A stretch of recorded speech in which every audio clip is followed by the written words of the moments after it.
जदयू के नेताओं ने ऐलान भी कर दिया है कि झारखंड की महिलाओं से ज्यादा बिहार की महिलाओं को मिलेगा।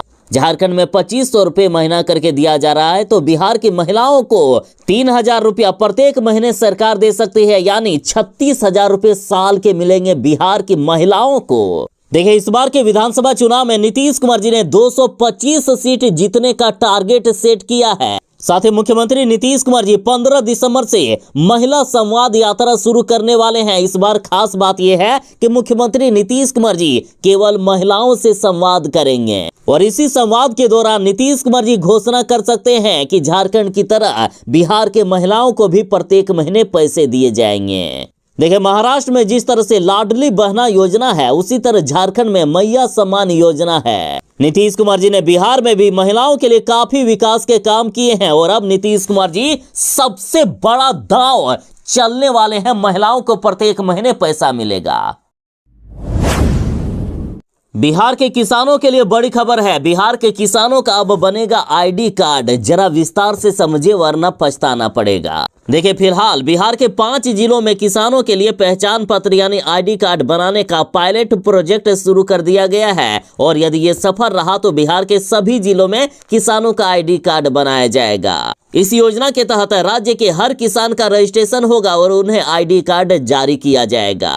फिलहाल बिहार के जिन 5 जिलों का चयन किया गया है उनमें भागलपुर, गया, पूर्णिया, पूर्वी चंपारण और सारण जिला शामिल है। साथ ही जो किसान आईडी कार्ड नहीं बनवाएंगे उन्हें पीएम किसान सम्मान निधि योजना का भी लाभ नहीं मिलेगा, यानी जो साल के 6,000 रुपए मिलते हैं वो भी नहीं मिलेगा। साथ ही वैसे लोग जिस परिवार में पति पत्नी दोनों ने दोहरे लाभ ले लिया है या फिर एक ही परिवार में पिता और पुत्र दोनों ने इस योजना का लाभ लिया है, उन सभी पर कार्रवाई होगी। देखिए, फिलहाल 35,000 बिहार के किसानों ने स्वेच्छा से पीएम किसान सम्मान निधि योजना की राशि वापस कर दी है, जबकि 2,78,000 किसानों का ई-केवाईसी सत्यापन लंबित है। 2,74,000 किसानों ने डीबीटी पोर्टल से बैंक खाते को लिंक नहीं कराए हैं। आईडी कार्ड बन जाने के बाद उन फर्जी किसानों पर कार्रवाई होगी और उनसे पैसे की वसूली की जाएगी जिन्होंने गलत तरीके से सरकार से पैसे उठा लिए हैं, और जो सही किसान हैं उनको तुरंत ही इस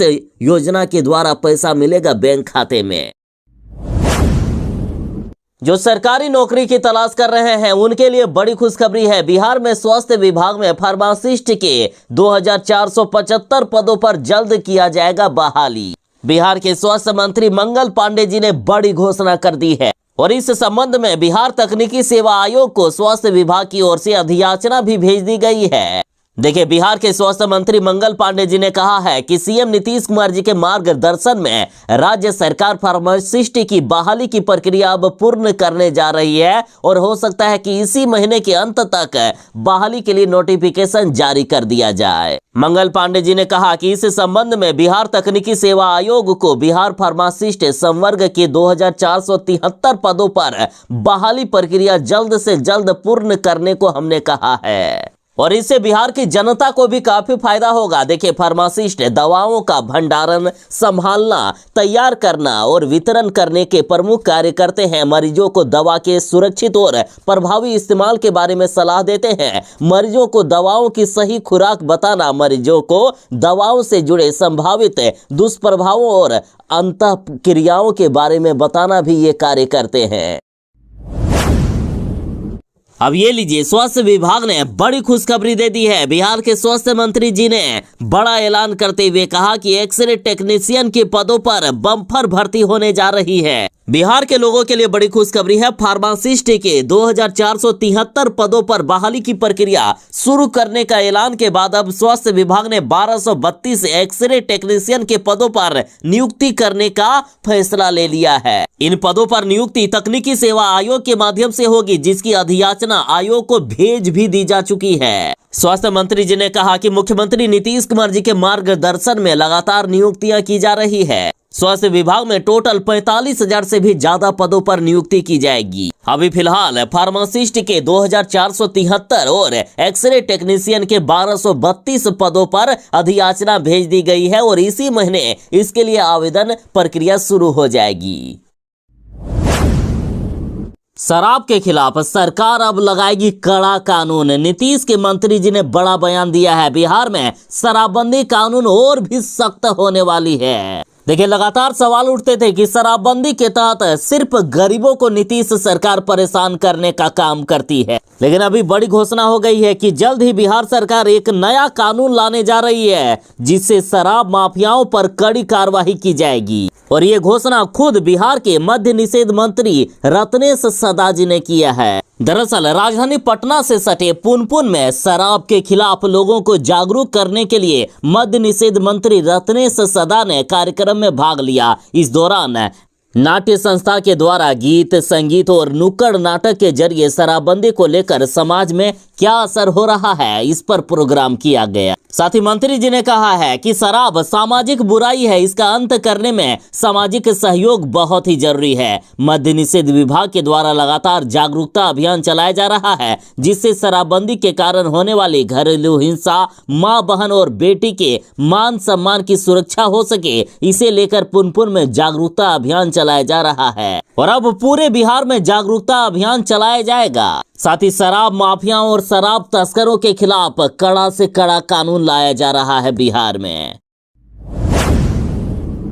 लगातार नीतीश सरकार का विरोध हो रहा है और अब बड़ी खबर है कि सिपाही भर्ती में वर्तमान ईडब्ल्यूएस या एनसीएल लागू करने की मांग पर भारी प्रदर्शन किया गया। मुख्यमंत्री नीतीश कुमार जी को खुली चुनौती दी गई और कहा गया कि ईंट से ईंट बजा देंगे इस सरकार का। देखिए, बिहार पुलिस के 21,391 पदों पर निकली वैकेंसी में लिखित परीक्षा में सफल हजारों की संख्या में अभ्यर्थियों ने गर्दनीबाग धरना स्थल पर पहुंचकर जमकर प्रदर्शन किया।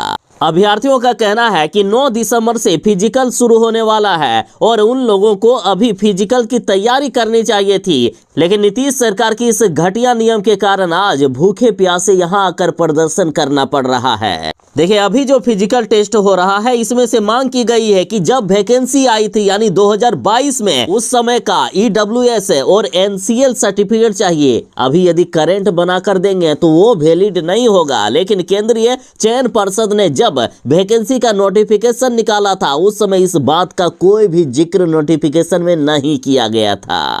प्रदर्शन कर रहे छात्रा अभिलाषा कुमारी ने कहा कि हमारे जैसे हजारों अभ्यर्थी ने ये सोचकर उस समय ईडब्ल्यूएस सर्टिफिकेट नहीं बनवाया कि जब जरूरत पड़ेगी तब बनवा कर दिया जाएगा। अब जो नियम चयन पर्षद ने लागू कर दिया है, उसके अनुसार साल 2022 का ईडब्ल्यूएस सर्टिफिकेट चाहिए, तो आखिर हम कहां से लाएंगे? इसलिए ना तो फिजिकल की तैयारी में हमारा मन लग रहा है और ना ही हम सर्टिफिकेट अभी बनवा पाएंगे बैकडेट का। साथ ही कहा गया कि मुख्यमंत्री कुछ दिनों में महिला संवाद यात्रा पर निकल रहे हैं। हमारे क्षेत्र में मुख्यमंत्री आएंगे तो वहां भी इस बात को लेकर नीतीश कुमार जी को घेरा जाएगा। यदि नियम नहीं बदला गया तो सरकार की ईंट से ईंट बजा देंगे। बिहार के सरकारी स्कूल के शिक्षकों के लिए बड़ी खुशखबरी है। ट्रांसफर के लिए आवेदन प्रक्रिया शुरू हो गई है। स्पेशल केस में ट्रांसफर की मनचाही पोस्टिंग मिलेगी। देखिए, बिहार के सरकारी स्कूल के शिक्षक यदि किसी दूसरे विद्यालय में ट्रांसफर चाहते हैं तो उसके लिए 1 दिसंबर से आवेदन शुरू हो गया है और 15 दिसंबर तक आवेदन का लास्ट डेट रखा गया है। और नियोजित शिक्षक यदि अपना ट्रांसफर चाहते हैं तो फिलहाल सामान्य ट्रांसफर पोस्टिंग को सक्षमता परीक्षा के सभी चरणों को पूरा होने तक रोक दिया गया है। लेकिन वैसे नियोजित शिक्षक जो गंभीर स्वास्थ्य समस्याओं से पीड़ित है या किसी विशेष कंडीशन में शिक्षक काम कर रहे हैं तो उन सभी का ट्रांसफर किया जाएगा। तो आखिर किनको किनको इस ट्रांसफर पोस्टिंग का लाभ मिलेगा, जरा जान लीजिए। यदि किसी असाध्य रोग, चाहे स्वयं का हो, पति पत्नी अथवा बच्चे किसी का भी हो, तो वो शिक्षक ट्रांसफर करवा सकते हैं। किडनी रोग, हृदय रोग, लीवर रोग, स्वयं का, पति पत्नी अथवा बच्चे किसी का भी हो तो शिक्षक ट्रांसफर करवा सकते हैं। दिव्यांग शिक्षकों का ट्रांसफर होगा। साथ ही मानसिक दिव्यांगता, चाहे स्वयं का हो, पति पत्नी किसी का भी हो अथवा बच्चे का भी हो, तो इन शिक्षकों को भी ट्रांसफर का लाभ मिलेगा। विधवा महिला शिक्षक भी आवेदन कर सकते हैं। साथ ही पति और पत्नी दोनों ही यदि शिक्षक हैं और दूसरे जगह पर हैं तो शिक्षक और शिक्षिका दोनों के लिए आवेदन की प्रक्रिया चालू की गई है। बाकी सामान्य नियोजित शिक्षक अभी जिस स्कूल में पढ़ा रहे हैं आगे भी वहीं पढ़ाते रहेंगे। जब सक्षमता परीक्षा का सारा चरण पूरा हो जाएगा, बाद में इनसे ट्रांसफर के लिए आवेदन लिए जाएंगे। तेजस्वी यादव फिर से अपनी शक्ति का प्रदर्शन करेंगे। 4 से लेकर 24 दिसंबर तक तेजस्वी यादव फिर से महायात्रा पर निकल रहे हैं। तेजस्वी यादव की महायात्रा का ये तीसरा चरण होगा। 2 बार तेजस्वी यादव ने यात्राएं की, पूरा जन सैलाब सा उमड़ पड़ा था। तेजस्वी यादव की एक झलक पाने के लिए जनता अपना सब कुछ न्योछावर तक करना चाहती है। जो जनता तेजस्वी यादव के लिए जान लुटाती है, वो तेजस्वी यादव फिर से जनता के बीच जा रहे हैं। देखिए, आरजेडी के अनुसार 4 दिसंबर को तेजस्वी यादव मुंगेर में, 5 दिसंबर को खगड़िया, 6 दिसंबर को बेगूसराय एवं 7 दिसंबर को लखीसराय एवं शेखपुरा जिला के कार्यकर्ताओं के साथ संयुक्त रूप से लखीसराय में ही संवाद करेंगे। यात्रा के अगले चरण में यानी 15 दिसंबर को सुपौल में, 16 दिसंबर को सहरसा, 17 दिसंबर को मधेपुरा, 18 को अररिया, 19 को किशनगंज, 20 दिसंबर को पूर्णिया और 21 दिसंबर को कटिहार एवं 22 दिसंबर को भागलपुर के कार्यकर्ताओं के साथ संवाद करेंगे। शेष जिलों के कार्यक्रमों की घोषणा बाद में की जाएगी। तेजस्वी यादव 4 से लेकर 24 दिसंबर तक यात्रा करने वाले हैं। बेतिया राज की जमीन पर रहने वालों के लिए बड़ी ही राहत की खबर है कि तत्काल नहीं होगा विस्थापन, मंत्री जी ने आश्वासन दिया है। देखिए, सरकार ने फैसला सुनाया कि बेतिया राज की 15,221 एकड़ जमीन समेत सारी परिसंपत्तियां अब बिहार सरकार की होगी। इसके बाद ये सवाल उठने लगा कि जो लोग उस जमीन पर घर बनाकर रह रहे हैं, आखिर उनका क्या होगा? क्या उन्हें एक झटके में बेघर कर दिया जाएगा? तो ऐसे लोगों के लिए बड़ी ही राहत की खबर है कि फिलहाल किसी को भी विस्थापित नहीं किया जाएगा। देखिए, बेतिया राज की जमीन पर यदि कोई गरीब या भूमिहीन लंबे समय से रह रहे हैं तो वह अपील दायर कर सकते हैं। साथ ही देखिए, भूमि एवं राजस्व सुधार मंत्री दिलीप जायसवाल ने कहा कि हर जिले में एक विशेष अधिकारी तैनात किए जा रहे हैं जो शिकायतों की सुनवाई करेगा। अगर उनकी जमीन अपील में सही पाई गई तो अभी उस जमीन को इस अधिसूचना से अलग रखा जाएगा। फिलहाल किसी को तुरंत विस्थापित नहीं किया जाएगा। हालांकि अभी फिलहाल इन सभी को नहीं भगाया जा रहा है या जमीन खाली नहीं करवाया जा रहा है, लेकिन एक समय में सभी को जमीन खाली करना ही होगा, सिर्फ गरीबों को राहत मिलेगी।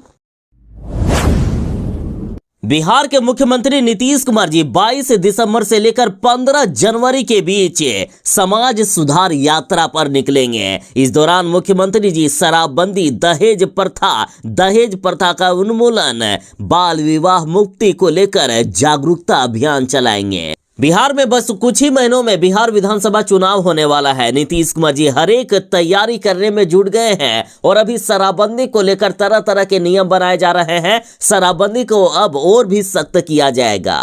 साथ ही मुख्यमंत्री नीतीश कुमार जी बिहार की महिलाओं को भी अब डायरेक्ट उनके बैंक खाते में पैसे भेजने वाले हैं। जिस तरह से झारखंड में मैया सम्मान योजना शुरू की गई है, उसी तरह बिहार में भी अब महिलाओं को डायरेक्ट बैंक खाते में पैसे मिलेंगे।